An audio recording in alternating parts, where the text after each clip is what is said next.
going on, everyone?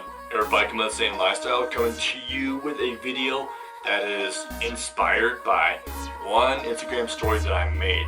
And on my Instagram story, I put up question stickers saying, ask me questions like whatever you have, fitness, self-improvement, and mental lifestyle wise. And one of the questions I got was social anxiety. How do you get over it?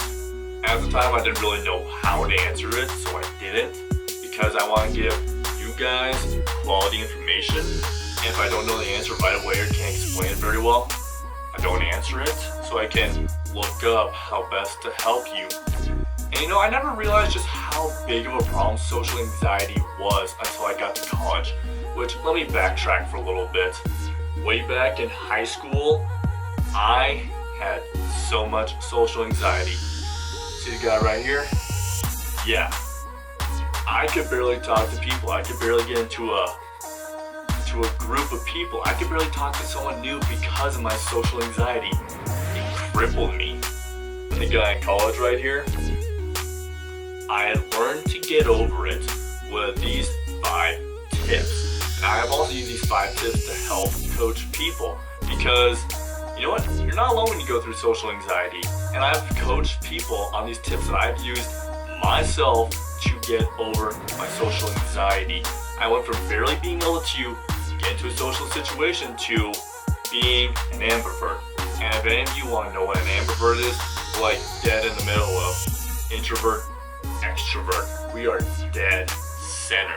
So I can do group settings, but I cannot be in the middle. I have to be in the group. I cannot stand being in the center of attention. I'm not here to explain what an ambivert is. But anyways, though, let's get into the video. I'll give you 5 tips you can use yourself right now to get over social anxiety. Let's get into it. Okay, now the first tip to help your social anxiety is, and this is something that all of us have regardless of who you are, unless you're like that once in a lifetime kind of person, which any of you watching these videos, I don't think you are, and that is limiting beliefs. Now, I just finished reading a book on this called Unf Yourself. I'm not going to say that actual F word because I want to get censored from YouTube. Well, I've never been censored from YouTube due to language and videos, but I know of other people who have. And my video editor right now, I cannot believe anything out. That's kind of a pain in the butt to go back and delete that audio. So I'm just going to say Unf Yourself. It talked a lot about limiting social beliefs and your own limiting beliefs and how they hold you back. And for me, when I was getting over my social anxiety, and I've helped other people do this too, the number one thing we looked at was their limiting beliefs. What are their limiting beliefs and how is it holding them back? For me and for a lot of people that I've coached, it turns out that a lot of them, one of their limiting beliefs is that they believe that people aren't going to like them. And when they first meet people, they're just straight up not going to like them. And if they try to talk to them, they're just going to be a nuisance.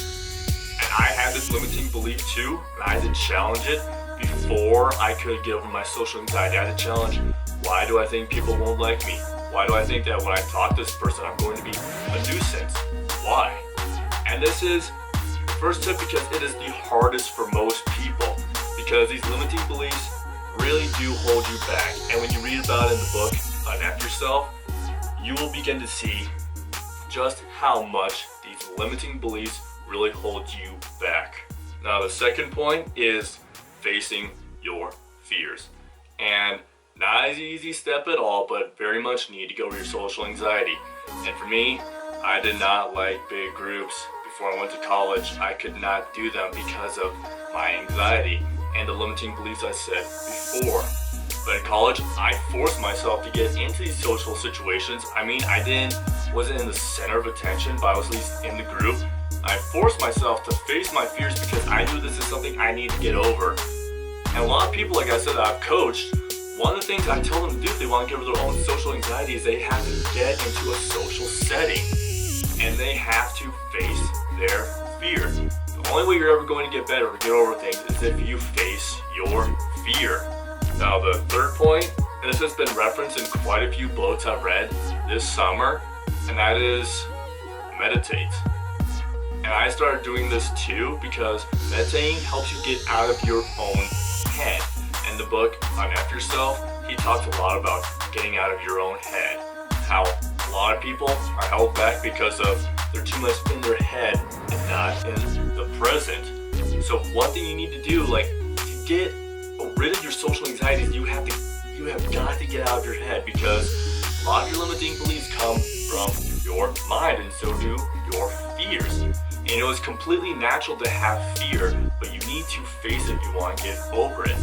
And also, like with meditation, like I said, you need to get out of your own head before you can get rid of your social anxiety, because our thoughts really do trap us. If you learn just how powerful your thoughts are, yeah, you would want to get out of your head sometimes too. The fourth tip also goes along with meditation. This is something I learned to do in meditation, that is deep breathing. Have you ever noticed that when you get nervous, you go, you take short, stuttering breaths? That is terrible. That is your body's nervous system reacting to a stressor. You cannot do that. You have got to learn to take deep breaths into your stomach, like take deep, long breaths. This will calm you down immensely. And I learned how to do this in meditation. That if I ever get anxious in a situation, have this social anxiety, I begin to take deep breaths, because deep breaths will actually help relax your body. And by relaxing your body, you relax your mind, since the mind and body are very much connected. If the body is relaxed, the mind will be relaxed. They work together.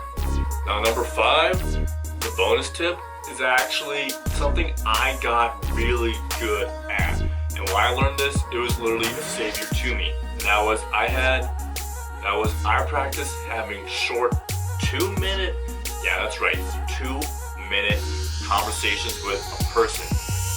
Because studies have shown that most people make their judgment based on a person or like a person after the first 90 to 120 seconds, or basically a minute and a half to 2 minutes of meeting them. I knew that was just enough time for me to walk up to the person, introduce myself, ask them a few questions, and then say, hey, nice meeting you, insert name, and head out. I didn't need to have a 15 or 20 minute conversation with them.